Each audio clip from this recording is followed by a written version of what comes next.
আসসালামু আলাইকুম, সবাই কেমন আছেন? আশা করি সবাই ভালো আছেন। আমি আলহামদুলিল্লাহ অনেক ভালো আছি। তো আজকেও চলে এসেছিলাম নতুন বাড়ি। আর যেহেতু শুক্রবার ছিল, আপনাদের ভাইয়ারও দোকান বন্ধ, তাই ভাবলাম যে একটু বাড়ি থেকে ঘুরেই আসি। এর আগে যখন এসেছিলাম তখন লেবুগুলো অনেক ছোট ছোট ছিল, তোলার উপযোগী হয়েছিল না। তো আজকে এসে দেখি প্রায় অনেক লেবুই বড় হয়ে গেছে। তাই বাড়িতে ঢুকে প্রথমেই আমরা লেবু গাছের কাছে চলে আসি এবং অনেকগুলো লেবু তুলে নেই। আর নিজেদের গাছ থেকে কোনো জিনিস পাড়ার কিন্তু মজাই আলাদা। আর এই লেবু গাছে কিন্তু মাশাআল্লাহ প্রচুর পরিমাণে লেবু এসেছে।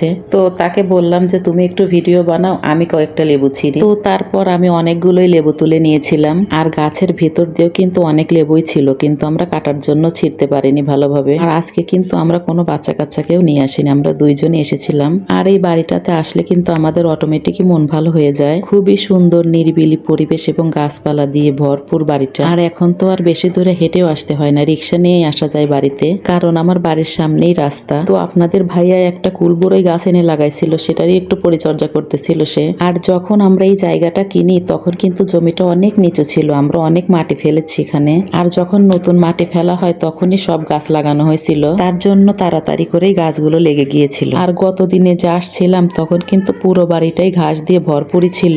আর আজকে এসে দেখতেছি প্রায় অর্ধেক বাড়ি পরিষ্কার করা। যেহেতু আমের গাছগুলোই বেশি, তার জন্য আপনাদের ভাইয়া আর আমি ঘুরে ঘুরে দেখতেছিলাম যে কোনটায় কোনটায় আম এসেছে বেশি। আর এই গাছটাতেই মাশাআল্লাহ অনেক আম এসেছে, কিন্তু বাউন্ডারির বাইরেই বেশি আম পড়েছে, ভিতর সাইডে অল্প অল্প আছে। তো তারপরে আমরা বললাম যে এরপরে যেদিন আসবো সেদিন এই আমগুলো পেরে নিয়ে গিয়ে আচার বানাবো। তো তারপর সে কিছু আম পেরে নিচ্ছিল, কারণ আম মাখা করে খাবে তাই। আর আমার বড় মেয়েটা বলে দিয়েছিল আব্বু কিছু আম ছিঁড়ে এনো। নিজের বাড়ির গাছের আম যদি টকও হয় তাও কিন্তু খেতে ভালো লাগে। আর এই বাড়িটা যখন বাউন্ডারির কাজ করা হয় তখন কিন্তু একটা ঘরও তোলা হয়েছিল এখানে। আর এই ঘরটা থাকায় কিন্তু অনেক সুবিধা হয়েছে, আমরা আসলেও এখানে বসতে পারি। আর আমার আব্বা যখন ঘাস টাস পরিষ্কার করে তখন রেস্ট নেয় যে ঘরে, আবার প্রয়োজনীয় কিছু জিনিসপত্রও রাখতে পারি এখানে। তারপর আমগুলো তো আমি হাত দিয়ে দিয়ে দেখতেছিলাম, অনেক ভালো লাগতেছিল। তো আপনাদের ভাই আমাকে বারবারই সতর্ক করতেছিল যে কষ যেন লাগে না গায়ে। আমের কষ কিন্তু খুবই সাংঘাতিক। আর এখানে নতুন একটা পেয়ারা গাছ লাগানো হয়েছিল, মাশাআল্লাহ সেগুলোতেও পেয়ারা আসতেছে। আর একটা চারা গাছও আপনাদের ভাইয়া বুনেছিল, সেটাতেও আম এসেছে মাশাআল্লাহ। এইখানে যে ছিম আর পুঁইশাক গাছ ছিল সেগুলো কিন্তু কেটে ফেলা হয়েছে, এখানে আবার নতুন করে গাছ লাগাবে আমার আম্মা। আর এখান থেকে যেহেতু আমার বাপের বাড়ি একটু কাছে, সেহেতু তারা দুইজনই এসে এই বাড়ির পরিচর্যা করে, আমাদের কমই আসা হয়। সব গাছেই তো মোটামুটি ফল এসেছে, কিন্তু এই লিচু গাছটাতে একটা লিচু আসেনি, তার জন্য আমাদের দুজনেরও অনেক মন খারাপ। আর এই লিচু গাছ থেকে আমরা একবারই লিচু খেতে পেরেছি, কিন্তু আর কোনো বাড়ি আসতেছে না। লিচু গাছে ফল আসার জন্য আমরা কি করতে পারি একটু কমেন্টে জানাবেন তো আপুরা। আর দেখুন মাশাআল্লাহ অনেক লেবুই কিন্তু তোলা হয়েছে। আর আপনাদের ভাই এখন যে আমটা ছিঁড়ে আনলো সেই গাছে কিন্তু 7 রকমের আম ধরে। তো আমি বললাম যে আমি একটা ছিঁড়ি। তো ছেঁড়ার সময় বারবার আপনাদের ভাইয়া বলতেছিল যে কষ কিন্তু আসবে, একটু সাবধানে ছিঁড়ো।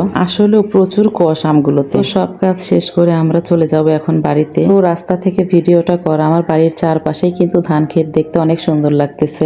আমাদের বাড়িটাও কিন্তু এই জমির মতোই ছিল, কেনার পরে সেখানে মাটি ফেলে বাউন্ডারি করা হয়েছিল। এখন সামনে দিয়ে রাস্তাও হয়ে গেছে, কিন্তু পাকা হয়নি রাস্তাটা। যেহেতু অনেক সকালেই আসা হয়েছিল আমাদের এই বাড়িটায়, তাই ভাবলাম যে ছেলে মেয়েদের জন্য নাস্তার একটা দই নিয়ে যাই। সবাই ভালো থাকবেন, আল্লাহ হাফেজ।